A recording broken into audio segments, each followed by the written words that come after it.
عن فنانة اتميزت بوجه جميل وملامح جذابة وخفة ظلها اللي عرفها الناس بيها، وجمالها اللي ظهرت فيه على الشاشة سواء كان في المسرح أو السينما أو الدراما.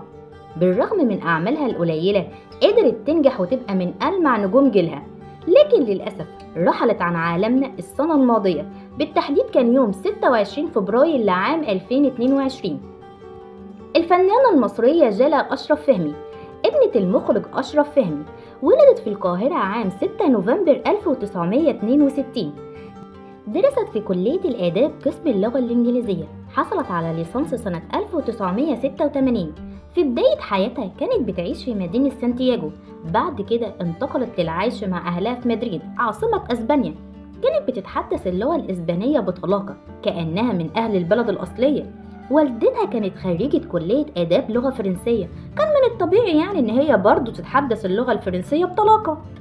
كمان نظرا لأن جدتها كانت فرنسية وما تعرفش التحدث باللغة العربية، كان عندها ثقافة متنوعة وكانت بتتحدث أكتر من لغة: العربية، الإنجليزية، الفرنسية، الأسبانية.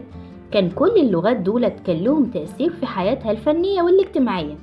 بدأت مسيرتها الفنية وهي طفلة عمرها 12 سنة، قدمت برنامج في الإذاعة والتلفزيون كان بعنوان حكايات رواية وفكري.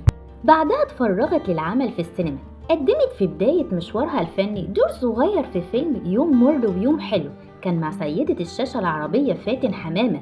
ده كان بعد تخرجها من الجامعة مباشرة سنة 1988.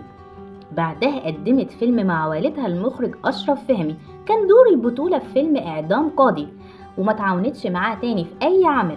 قال لها إن هو ساعدها في بداية مشوارها بمشاركتها في فيلم إعدام قاضي، وإنها بعد كده هتثبت نفسها بنفسها وهتقدم موهبتها بدون العمل معاه. في بداية فترة التسعينات قدمت مسلسل ليالي الحلمية، وما استمرتش كتير في العمل الدرامي ده طول مشوارها الفني، بس قدمت 3 مسلسلات درامية. أما على الجانب السينمائي قدمت أعمال فنية زي قبضة الهلالي مع النجمة ليلى علوي، أو فيلم طاطا وريكا وكاظم بيه، وهو من أشهر أفلامها اللي اشتركت فيه كمان مع النجم الكبير الراحل كمال الشناوي ونجاح الموجي. تألقت برضو مع النجم فاروق الفيشاوي من خلال فيلم الجنس اللي هو مأخوذ من أحد الأفلام الأجنبية. أيضا شاركت في بطولة فيلم جلا جلا مع المطرب فارس والنجمة مها أحمد، وكان آخر عمل ليها قدمت بطولة فيلم أول مرة تحب اللي تم عرضه سنة 2003. شاركت في عدة عروض مسرحية زي مسرحية نقول إيه سنة 1991، ومسرحية ولعها شعللها سنة 1993، ومسرحية كرنب زبادي سنة 1997. أما عن حياتها الزيجية فهي تزوجت 4 مرات. الأول الموسيقار الكبير عمر خيرت اللي أنجبت منه ابنها الوحيد عمر خيرت، انفصلت عنه. بعدها اتجوزت للمرة التانية من كريم زغيب، بس ما طولتش معاه كتير، انفصلت برضه عنه. اتجوزت تالت مرة من المخرج شريف شعبان، قدمت معاه عدة أعمال فنية، بعدها انفصلت برضه عنه. بعدها اتجوزت للمرة الرابعة من المنتج عمرو حجازي اللي أنتج ليها فيلم جلا جلا. بعدها قررت اعتزال الفن، لأنها صرحت الفنانة جلا فهمي وقالت إن العمل في التمثيل ومواعيد التصوير المختلفة وحياتها الفنية الغير مستقرة هي السبب الرئيسي في فشل حياتها الزوجية أكتر من مرة.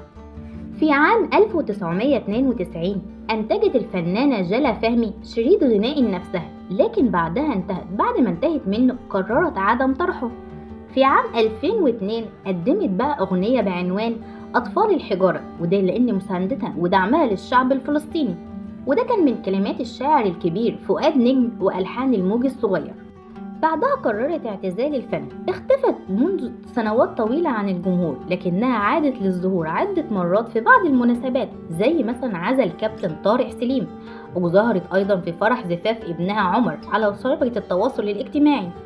استقالت الفنانة جلا فهمي من نقابة الفنانين عام 2008، قررت إن هي تتفرغ بس للعبادة، وكانت قبلها مصورة مسلسل بعنوان كاميليا، بس أثناء عرضه فضلوا عرض مسلسل الملك فاروق عن عرض مسلسلها، فأثار إزعاجها وغضبها، كمان احتجاجها على عدم حصولها على حقوق والدها المخرج أشرف فهمي اللي قدم أكتر من 18 عمل سينمائي قام هو بإنتاجه وإخراجه.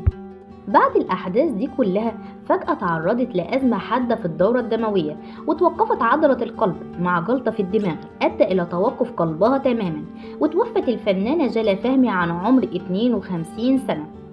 أما نقيب الفنانين أشرف زكي قال إنها كانت بصحة جيدة وخير، وإن خبر وفاتها كان صدمة وكان مفاجأة للجميع. لو عجبك الفيديو ما تنساش اللايك والشير. أسيبكم في رعاية الله، مع السلامة.